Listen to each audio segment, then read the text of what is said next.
Hi guys, so today I want to go over some of my winter favorites. I have some skincare, a pair of shoes, and one book. So let's get started with the shoes. Okay, so I have my Ugg boots. Now these aren't the normal Ugg boots. These are called the Fraser style. And they are water resistant leather and sheepskin lined.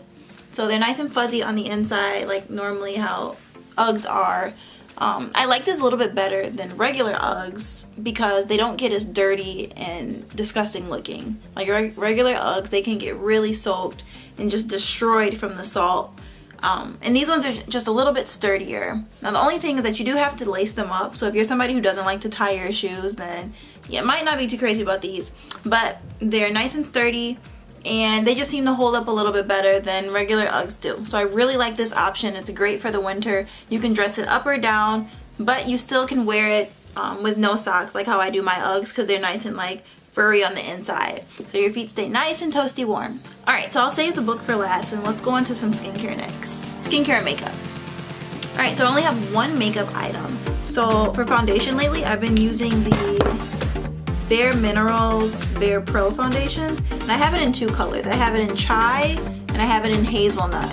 Now originally I bought hazelnut. That's actually like my foundation color, but then I went and picked up chai because I noticed that this one was looking a little bit on the reddish side and chai is a little bit lighter, and this one matches me really well too actually, so I can wear both. But lately what I've been doing is I've been putting hazelnut on the outer parts of my face, and then I actually use chai as like a concealer or a highlighter, and it looks really good together.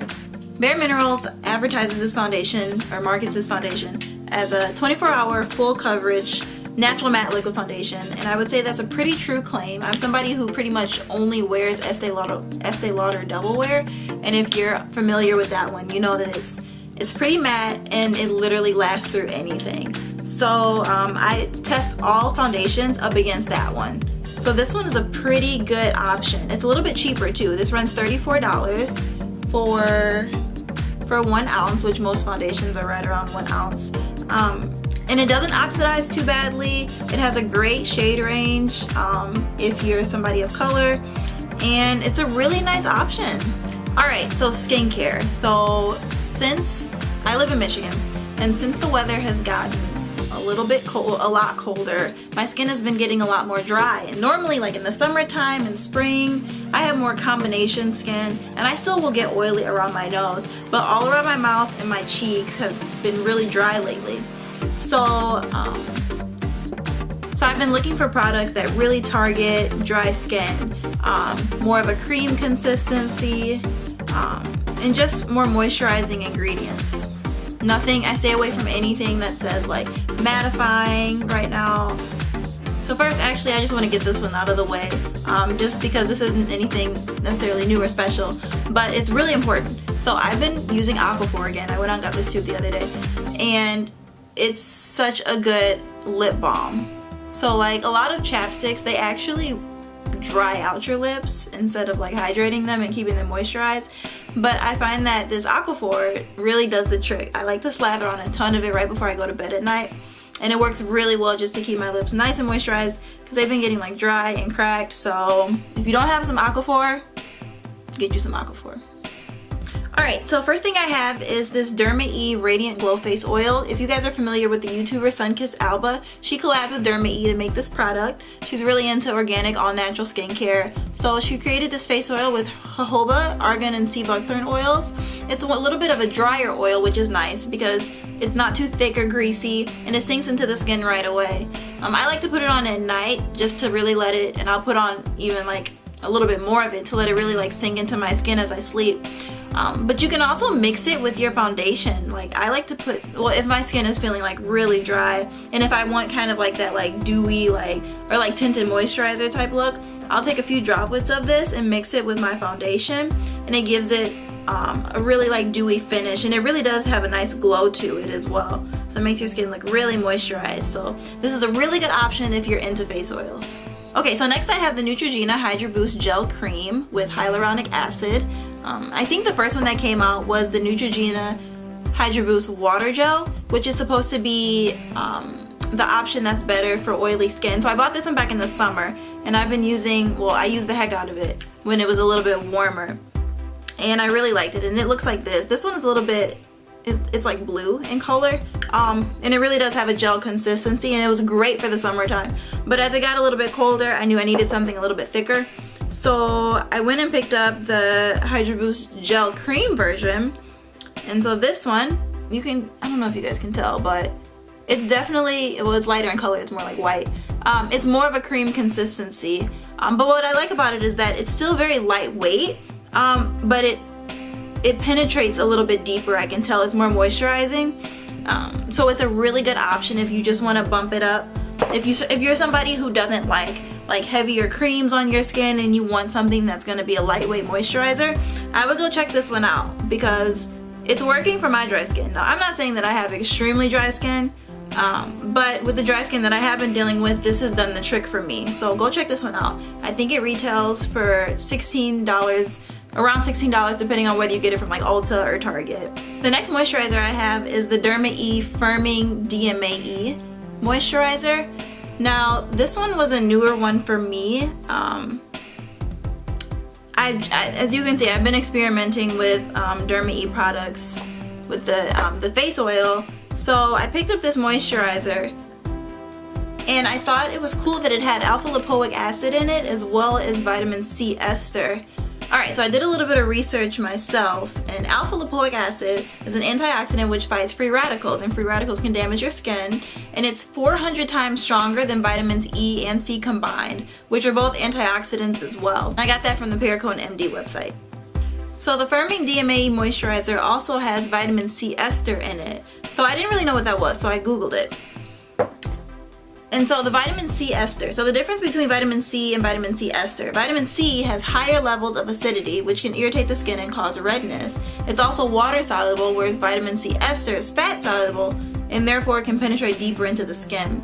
So vitamin C ester brightens and smooths the skin tone and minimizes the appearance of discoloration, which is definitely something that I need.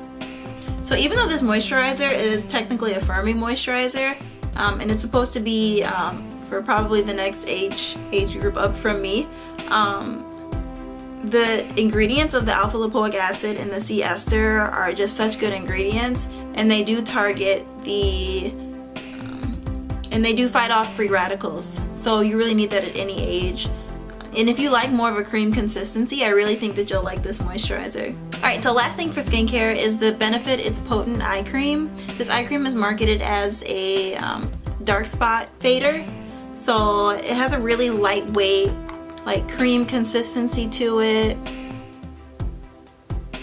It doesn't really have too strong of a smell or anything. I really just wanted, I'm 21, I really just wanted an eye cream that was going to be lightweight and not something that was going to be like super expensive. Because a lot of eye creams can be really pricey, but they're also supposed to target things like fine lines and wrinkles. So I get that. But for myself, that's not really something I'm worried about quite yet. So I just wanted something that was just gonna hydrate, and I do, well, when I'm not wearing makeup, I do have a little bit of like darkness around my eyes just from being tired and sleepy. So I picked up this eye cream. I've only been using it for a couple of weeks, so I can't attest to how well it's gonna work like long term. Maybe some of you guys have used it. I know it's been around for a long time. But I mainly picked it up too, well, A, because of the price, but it's also on sale right now on Benefit's website and at Ulta. So if you're around my age, if you're in your 20s and you don't have too many issues with your eyes and you just want something to hydrate, I would definitely recommend picking up this eye cream. Oh, something else to know about the eye cream. A lot of people in the comments, I was reading reviews on it, complain that it burned their eyeballs. So when I went to Ulta to purchase this, the lady who was working for Benefit, and she had obviously been through all of the training and everything, and she had heard those reviews and comments. It's actually, when you're applying this eye cream, you're not supposed to apply it like right up to your eyelashes. Like, you're really only supposed to go about right here, because naturally your body heat is going to make any product that you put right here migrate upwards anyways.